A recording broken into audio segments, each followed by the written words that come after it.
sa'yo magbabago ng isip kasi mamaya susunod na kita. Susunugin ka ng nagbabagang apoy hanggang sa mga moy ang iyong katawan. Sa dugoy lalangoy at kawawa ka boy, namatay ka nang walang nakakaalam. Ako na ang bahala, wala nang konsensya kahit pa na magmakaawa.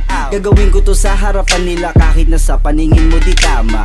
Takpan mo ang bunganga, wag ka nang magsalita. Kung di mo masikmura, di ka na makakatakas sa akin kahit na ikaw pa ay magmakaawa. Sumigaw ka man ng malakas, wala nang makakarinig sa labas. Lahat ng kasama mo nakakantusay na pinabuhusan ko na din ng gas. Konting oras na lang matatapos na din ang ating palabas. Malinis ng pagkakaplano na kahit na sino ay walang makakatuklas.